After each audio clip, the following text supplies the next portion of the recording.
Hey guys, and welcome back to my OPM into Pandya Empire campaign, where I'm steadily conquering India with the goal of getting most of it and steadily skyrocketing our country. So you have 2.7 thousand base stacks already, proximity is not bad, and so is our control. But today we're gonna so much farther skyrocket everything, plenty of subjects of course as well. A few of the goals for today is definitely going towards capital economy to get the production efficiency, and definitely getting the new guarantee form soon. But besides that, there will be so much important stuff going on the left hand on the tree. Like for example, we'll need an iron output because we are lacking iron in the country. Right of the burghers is gonna give us some more taxes from them. Proximity costs with maritime presence, very important with our setup. And on the left there will be what's called proximity cost through port. All this combined will spread so much nicer our proximity. We are definitely also lacking tools in our market, so to build a bit more of them.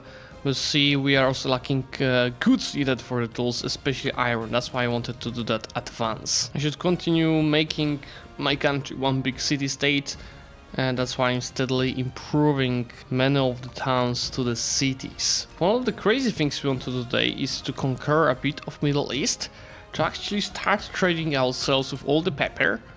Because you see, we sell a lot of pepper to the Middle East, but they earn so much more by then reselling it to Europe. And that's why I'm stealing the maps whenever possible.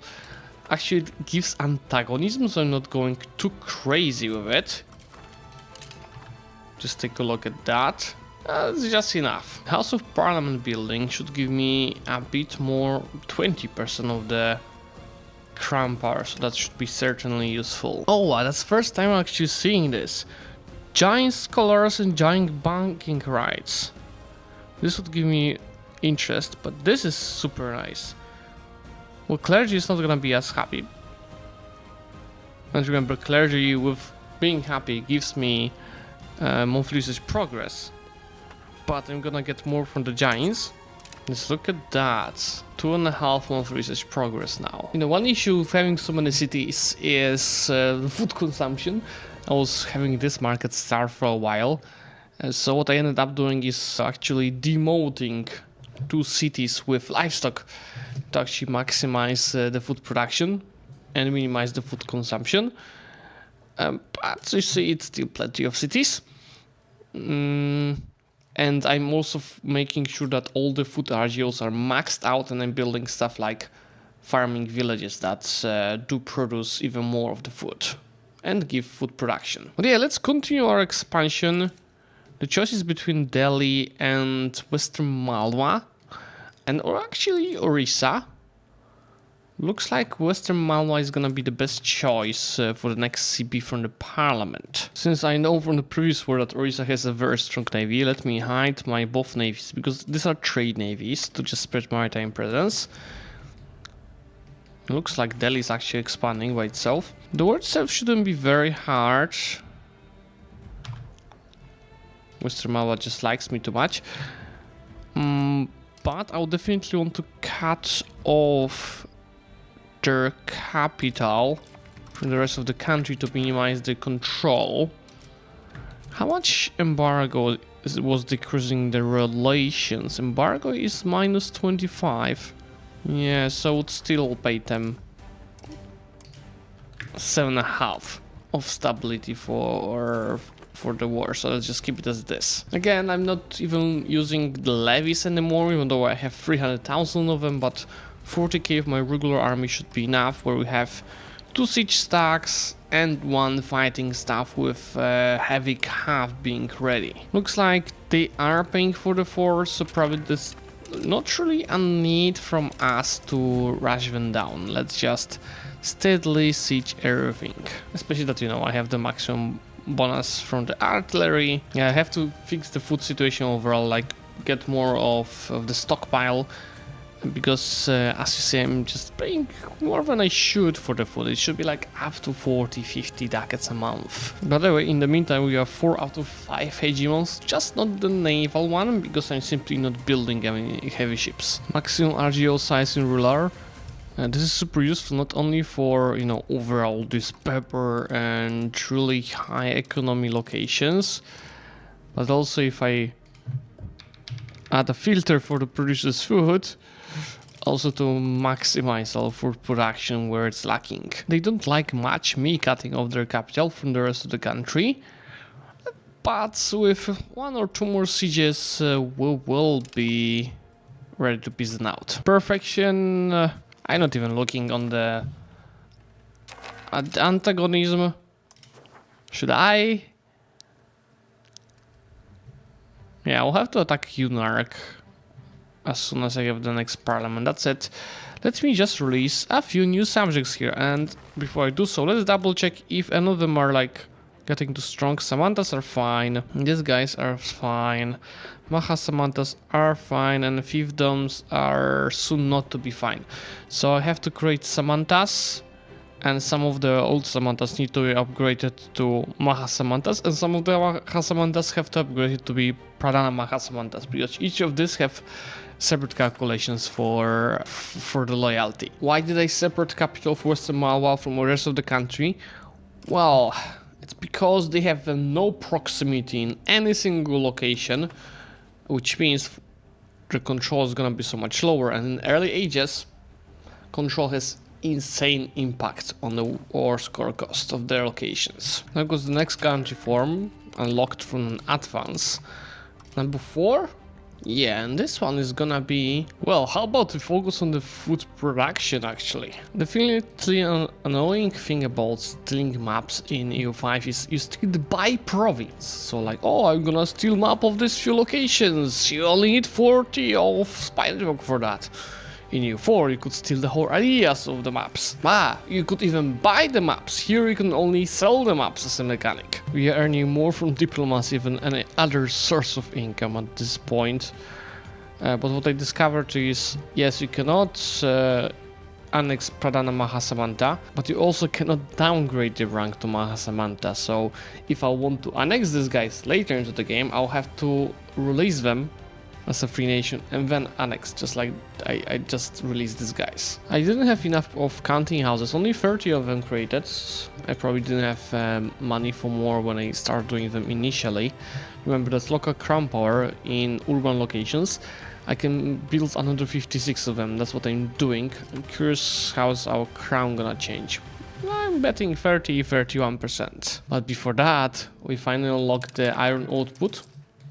Let's see how it's gonna change our tax base. 2.8 thousand. I think it's gonna change everything, if you ask me, because we really lack iron for the tools. 2.8 thousand.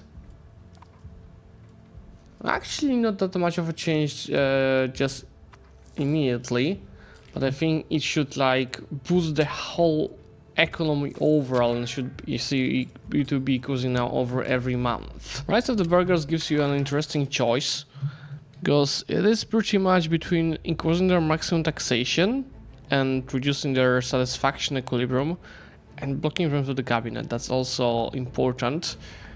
So my equilibrium is 86, I'll tax them more, also very less loyalty, so to get it to 70 of equilibrium, more or less. Or I could instead think about getting 5% production efficiency, which is a really decent amount. But I'm gonna just go ahead and tax them more in this case. Let's take a look. 284. Oh yeah, it has to be introduced, but it's gonna be much more than now. Finally, the queen died. I was looking for that. Some useless union. I was looking for that because I can put the ruler into the navy again to get some of the crown power. Now the truce ended, look how their control is dropping. So much lower. Will it go even lower here? Yeah, it's pretty much where it's gonna go. And that makes, once they siege the forts, this location is so much cheaper to take. I love that icon, incompetent heir. I know he's incompetent because he's a fucking idiot. But what I can do about that? Is there a way of like getting rid of him? I'm about to unlock proximity cost with maritime presence. How it works is like, for example, I want to check proximity to this port, right? And we have to go from our capital to the coast, which is pretty much zero because of our harbor capacity and other bonuses. And for each sea tile, you see there's a cost. I mean, basic cost is 5 if you don't have enough of maritime presence. It's gonna be more. We have percentage decreasing that, and then we also have cost via maritime presence reductions. You see it's 4.48 because I have 0.50 something bonus from the naval societal value. I'm gonna get another 0.5 from that next advance, so it's gonna be around 4 of base cost between all these locations. Let's see what kind of difference that is making. Did it make a difference already? Slightly, we already had this updated.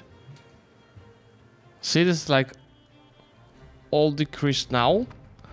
I don't think it's updated on the map yet. Let's see, give it a map tick. Yeah, I think it is already updated.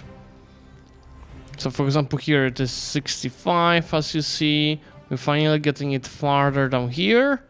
29, so this control is going up from 53 from 57. This one is going from 57 to 61. This one is going from 64 to 67. I don't have enough to these locations yet. It's mostly because I don't have maritime presence around here. I'm also making cities, dry docks, etc. done. This is not the end. I'm now waiting for the proximity cost through port. But anyway, this is how much I can take from Malwa now that they don't have much of the control. Certainly an improvement. Not our main placement though. We'll have to fix it via war with Delhi, which is gonna be massive. Definitely what slows down our expansion is that Delhi is Hindu. Because if they were of a different religion, I could, you know, make religious war casus belli, and this way I pretty much am forced to use the parliament. But it's fine. Let me actually get that claim and fix the borders here first before I go after Delhi itself. What I'm hoping to happen is that their subject will be disloyal. Maybe if I kill plenty of their troops, because you can separate peace, disloyal subjects. But yeah, we are talking about what, 400,000 of their troops to fight now. Oh, the moment we declare the war, they are disloyal. That's gonna be beautiful. And I cannot separate peace these guys until 12 months pass, unless I fully occupy them, which is about to happen. What I have just to be cautious about when piecing out is any potential coalition. Especially that some of these locations will be Sunni, like the ones I don't think I will take anything from Bengal, but I might improve relations with you guys around here already. But yeah, with Bahman is fully occupied, I surely cannot fully annex them, but that's actually close to full annexation. And how much antagonist is it? Is it spreading even here? It's barely anything. I think it's fine. These locations were Hindu, so nobody cares. Wait, what? There are 2 Delhis? So I declared on the Sunni Delhi actually, because I was attacking their subject Bahmanis. Because this guy's subjects are loyal, but this guy's subjects are disloyal. This is certainly an improvement, isn't it? But yeah, of course I couldn't fully annex all these guys because their war cost was super high. And there it goes. This idiot is on the throne. What happens if I have 3 spouses? Would that like maximize amount of my children? What happens if we'll get... Oh, how about you marry a lowborn as well? 4 spouses. Let's see how many children that idiot can get. And of all of the counting houses I was mentioning finished, we are up to 32.3 of crown power. My brother can also have multiple wives. Well, I think we might actually max the crown characters if we do it right. Let's do 3 spouses per member of the family. Here goes Age of Reformation, and I'm gonna go for the Diplo focus, mostly for the first 2 bonuses, which is tax efficiency as well as efficiency of the cabinet. There are also some, you know, overall diplomacy and trade bonuses around here. Age itself, as you see, is reducing the trade maintenance, giving more pop conversion speed. Control has less impact on the war score. The army size is expected to be bigger, and obviously there are nerfs to levies and war score from the battles. You actually see that my expected army size is at 173,000, which is gonna be around that once I update my units with the next age advances. Looking what kind of advances I still need in the previous age. Trade range is gonna be useful for the goal that I mentioned earlier. See, my brother has 5 children, and myself also have 5. This is gonna be definitely the hardest war we've had so far. Fighting all these guys. Goddamn Tibet is in this war. I'm betting they're gonna have 600,000, more or less. You see, they have 60,000 of just a standing army. I myself have also 60,000, so we should be fine. I'll be rushing down these guys with these 2 stacks, and I'll be sieging these guys here with this stack, and of course supporting with this stack. There should be one more stack somewhere. Oh yeah, here you are. You're working on Unarch. Let me actually turn off markers on the map because it was too much happening on the map for myself. And they actually have 300,000, so it's not as much as I expected, to be honest. My cavalry winning with 60,000. Looks like it is winning easily. Just to be sure, let me get a bit more of the standing army. And we've killed 12,000 because there's another stack wipe just after that. 8 children to our ruler. How about his brother? Brother has another 7. And they're very aggressive the battles. We even lost a few of them. I have even recruited so many mercenaries. I have a feeling this number is gonna be very low by the end of the war though. I just have to get all of my main stacks on this front line now to be actually able to fight with them. Now with them being here, I can engage them on multiple battles at once. These guys just need to reinforce a bit more morale. Don't run. If you're running, I'm gonna reinforce this as well. And these guys will be catching smaller armies because this is should be a massacre because it's Cav that is attacking them. Yes. So this one should be also easy. And here I might actually need to run away. These guys are coming, but they are late. These guys would... I think I'll have to run away from that one. I mean, as long as I'm doing more damage, it is fine to keep it. And I'm doing 3-1 damage, more or less.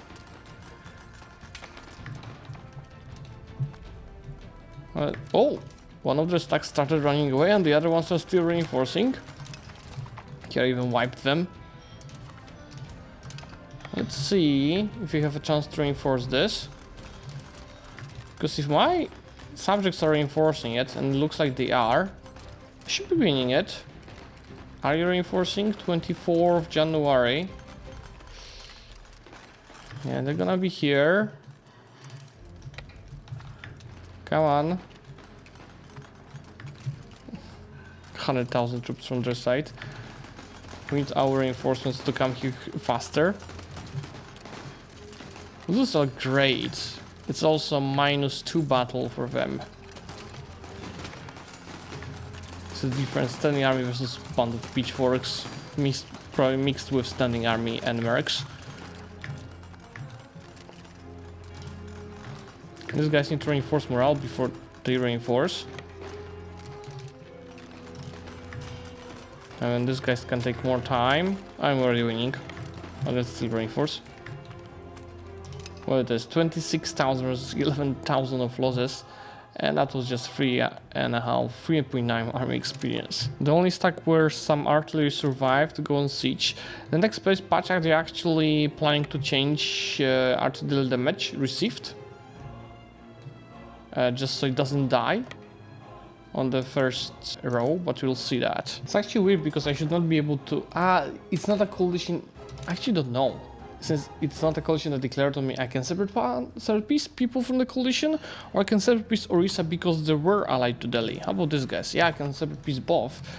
So let's break their alliances with Delhi for sure, but also Unark.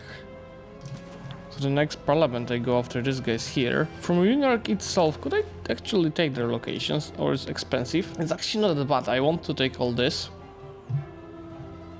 but we need a bit more of time until they accept it. I'm focusing all my cities around here because I want to do the same stuff I did to Malwa, so separate the capital from the rest of the country, so next wars will be much cheaper. And since I have a lot of money, I'm actually educating each of the childs I can, but only men, because women, except they pay, you know, legitimacy, cannot be in the cabinet.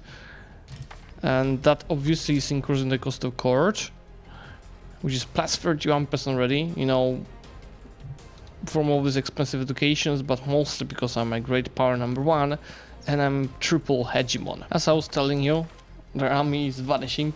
It's a third of what it was at the start of the war, and Delhi's army is down to 70,000. I know, even though I will not be spreading proximity on any subjects I'll be trying to annex now, I will still be steadily annexing them because I need space, Liberty Desire, for the new subjects creation here up north. And that's why I'll be steadily doing it one by one. And you know, the annexation of the subjects is rather quick because they're very small. So we've got the much smaller modifier, 200%. We've got obviously the culture modifier. And on Mahasamantas, it's also base annexation speed is twice faster, it's 2. I did not check, how are the institutions? Did any of them actually start? Yeah, all of them started. Conventionally started, I think that's in France. It's spreading to Egypt. Yeah, it spreads to Egypt and it will spread to us. Same for the global trade, which started in Burgos, and artillery that started in Bruges. Yeah, we'll get all three really fast through our markets. Ooh, and sieging Panipat. It's a nice amount of art that we are stealing. Sieging down Delhi is pain, because we are guaranteed to have attrition from the Suryagat modifier, but it's just 0.5%. 10 children for myself, 7 for my brother. There's also another brother. You only have 1? What are you doing? You go and marry some more nobles and get me more crown characters. Let's look how fast I can annex this Mahasamanta. They're fairly big, so the total cost 234 to annex them, but see, I'm annexing them 7 a month. Looks like one of my children is a prodigy. No, this one is an idiot. This one is a prodigy. We know how it is with daughters. When they become queens, you lose your dynasty, so unless I don't marry her to anyone. I would also have to change our succession law. Is there a succession law that allows you to choose freely from all the children? This is the one, right? It is a succession law of a realm in which the new ruler is the most capable person in the dynasty of the previous ruler. And what about this? Favored son succession is a law in which the old ruler would favor one of his sons over the others and designate him as heir, paying no attention to their age. That costs a lot of stability and legitimacy, but I'm taking it. It's time to stop having idiots on the throne. So now, if I look through my children, right? I think I can make a lady. Yeah, an heir, but how about males? Yeah, see, I can appoint them as heirs. Let's see which one has like the best trait for that. Looks like this one? No, this one. has the biggest chance. He's a gallant with military and diplo skills increase, but I prefer some of admin skills. And I assume... Ooh, that costs plenty to appoint an heir. But I guess this is gonna be worth it anyway, to just choose the best guy. For now we can just keep whatever it is. And I was saying in the previous episode that there are no rebels loading, so now with this 2 decreased, there are 2 rebels loading. I did what I promised, they're down to 20,000 of an army. And there it is. There will be peace deal for Delhi. Also for us, for the next war. You see after the Mantic how good their proximity will be. These guys are smarter than Malwa. They moved capital to Awadh. I did not take the capital. Yeah, it's Delhi. Maybe they have a government type that at the rulers death that they can change the capital, but this one was too instant. Well, yeah, so sometimes AIs are smart with moving the capital, but still, since they moved the capital here, I can fully take all these lands with 0 proximity and very low control. Oh my god, this is so OP. I mean, when you have 13 children with 4 spouses, one of them must be good. And 3rd youngest of my children, 3 years old, just got a trait Prodigy. A reminder, this is the best trait you can get, and that's the trait that Timur is getting when he's starting the game. And you see, I can already appoint him as my heir, which is gonna cost stability and legitimacy, but I'll already do that. You are surely my heir. In the meantime, I could hold already 400,000 levies, but what I wanted to show you is I'm building a massive fleet. See, 59 transports, 14 heavies, a few more in works. Capacity is 1 siege stack that I'm having, and this name is getting prepared to invade Middle East with a goal of making more money from trade, because these are stealing too much of our profit. As promised you, the institutions are spreading thanks to the trade. One of them faster, global trades, some of them slower, like artillery and confessionalism, but I'm gonna be able to embrace all 3 of them thanks to the wealthy trade with the friends from over here. In the meantime, how are stats of our children? Yeah, nothing really crazy as you see, but they're all young. These guys, what I'm looking the most forward for. You know, why our ruler was an idiot when he was born. He's a native enthusiast at the same time, and buccaneer as admiral, but at least he gives me monthly research progress from being a free thinker.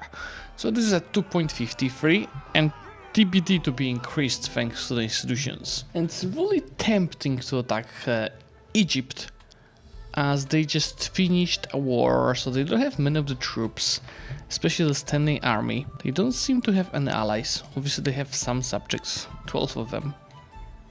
The no-CB war is obviously not great, but we don't have any other choice. What can go wrong? Let's not just declare that war. Oh, and looks like we've got too many Samantas, you see? Their strength versus overall is 63. I'm just gonna update 2 of them to be Mahasamantas. Oh, they need to be loyal to be updated.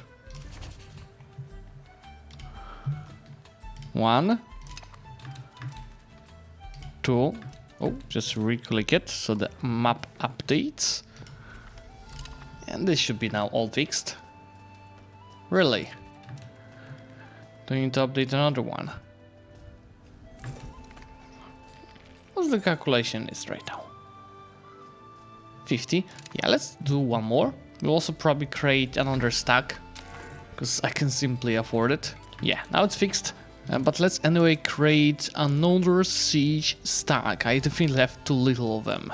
Really, guys? What can go wrong? Let's just declare it. I'm just curious. Is this much of antagonism we received from that declaration?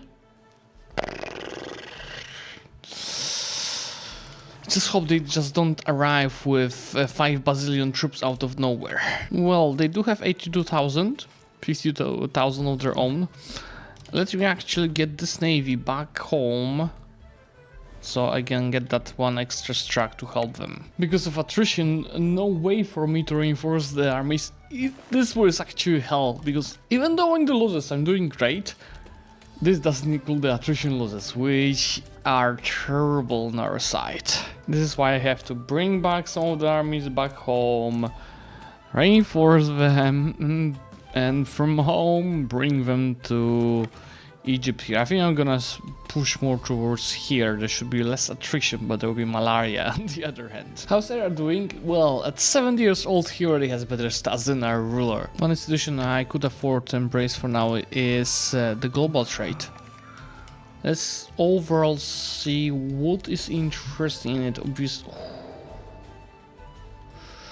yes, iron, please. But also tools is surely needed. The rest are not so important. Yoga is definitely useful.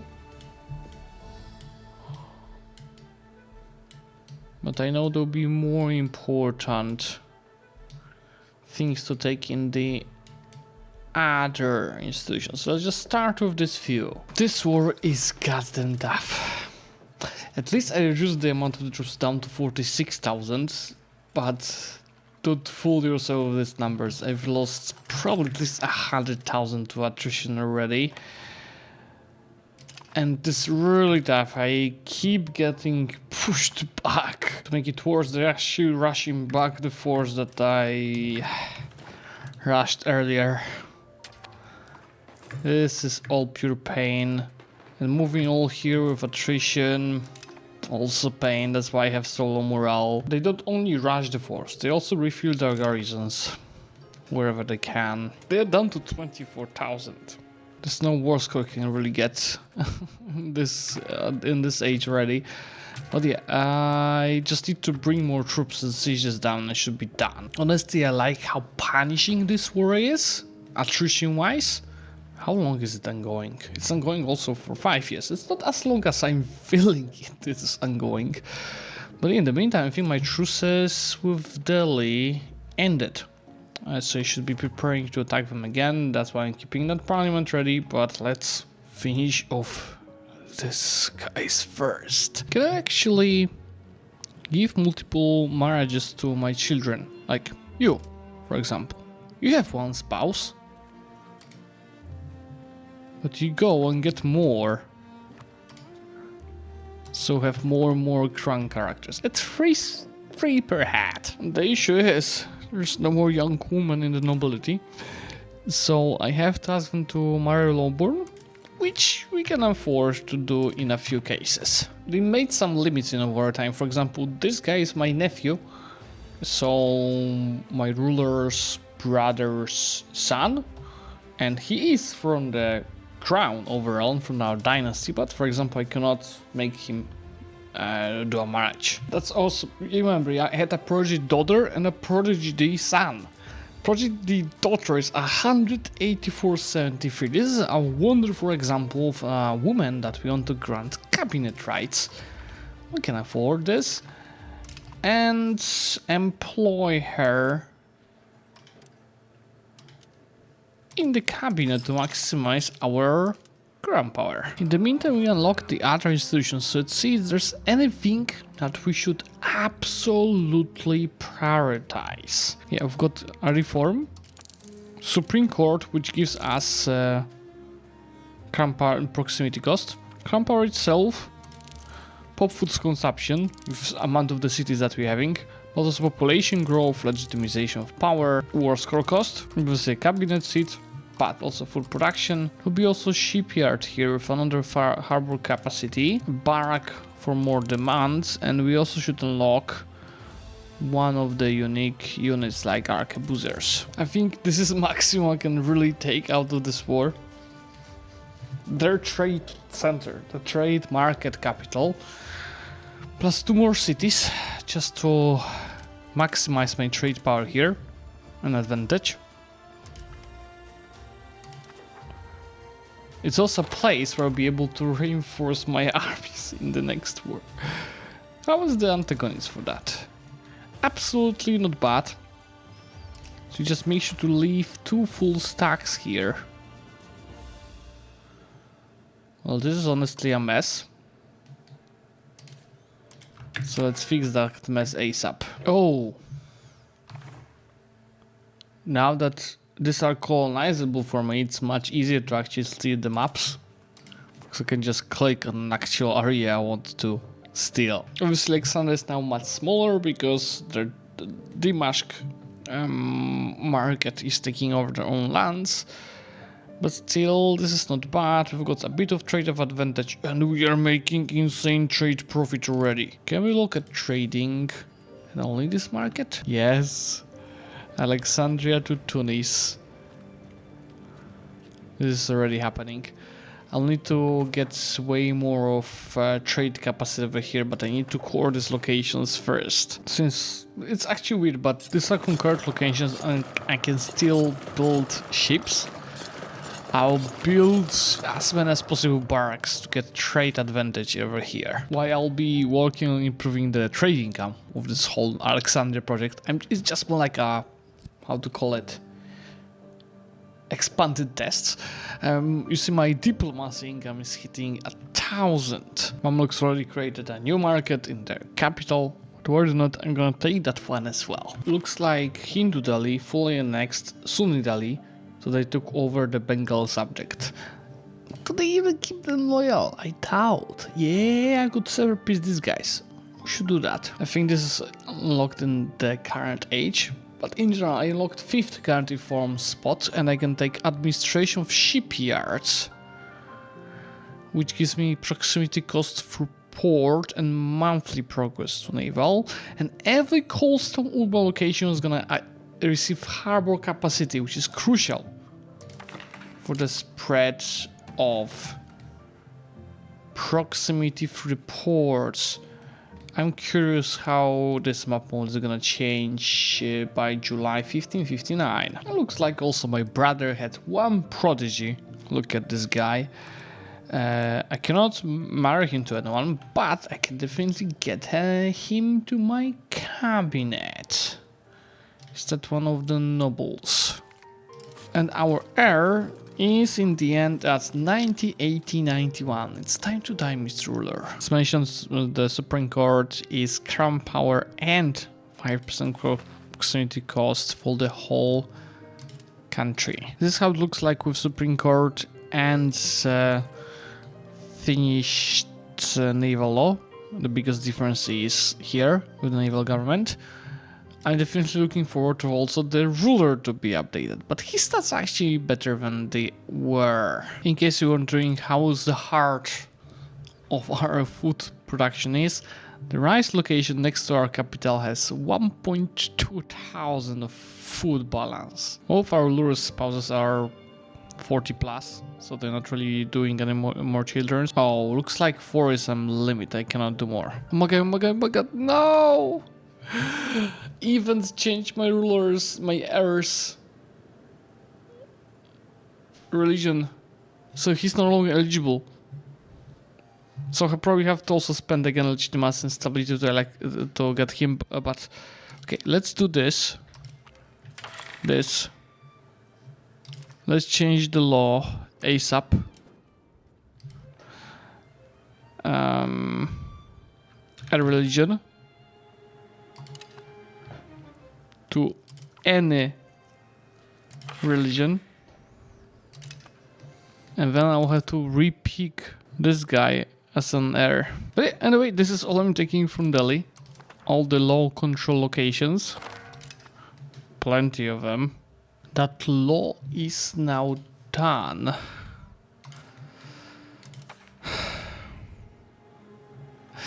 And I did not have to appoint him as an heir again. I love that game. In the meantime, a legitimization of power is not giving me big of a choice. You see, it's stab and legitimacy, boost.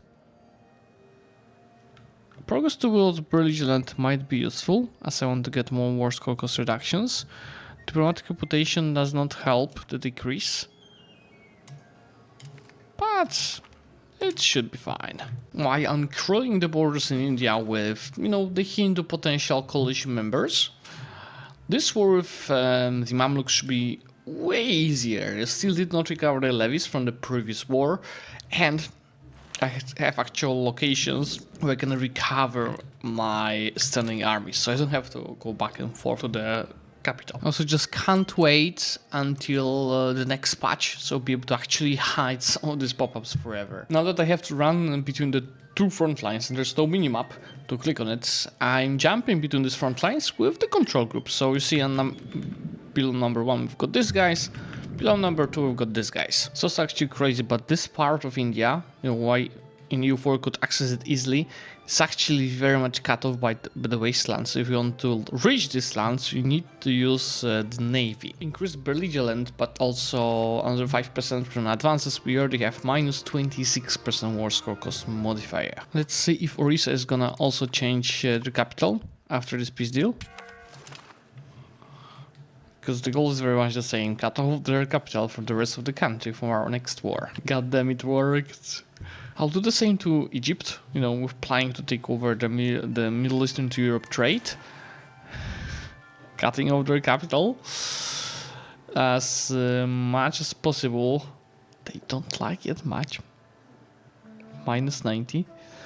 But we're getting the war score. You know what? I might not double fracture them, because I can fracture them towards all of the Levant and leave them to Egypt. Right? Then it's gonna be a much easier peace deal to enforce on something like this. So it's just minus 30 for being fractured. Finally, the king is dead. The prodigy is on the throne. That's what I love to see. Let's now take a look. Is this updated? Let's give it a month tick. Stop giving me the events when I'm trying to see my proximity. I'm honestly not sure if I see difference. Rural admin stability, yeah, not actually much of an improvement, but he's definitely gonna help with the subjects loyalty. And is any of your children a prodigy? Let's give all of the children, obviously, best education they can receive. 76 war score, I can only take that much because of that modifier for fracturing them. Because of this progress in siege, I have minus 5 war score. So yeah, I'll be enforced a peace deal in 70 days, so I have to piece this out. This is important for the next peace deals. Also, it's important to get more trade power here, obviously, and these are all highly urbanized locations with lots of population. See, this is what I'm talking about. Obviously, a bit of proximity spread because of this crossing here was overall much better for us right now. And the Alexandrian market is growing. Do I have a viceroyalty? Hero vice. No. Anything for the colony? Local proximity? Source? Well, I don't know, maybe I'll be able to make it a trade company. It's nothing that is gonna hurt me doing so, except I have to go through a few of this in here. This location already has 1.3 thousand of the food produced. I created a bit too many Mahasamantas. You see, they are receiving 93 disloyalty from this Trump versus me, which is fine, because did you know that, first of all, when you click manage subjects, you'll see different colors for different subject types. So for example, these are Mahasamanas. And second of all, if your subject is disloyal, without spy network, you can create a casus belli disloyal subject that lets you take the locations from him for half of the cost. So let me start creating that casus belli on these guys, and probably these guys as well, and we clear both of them easily. Smart ass team of the capital, Orissa. How about Egypt? Do you move it?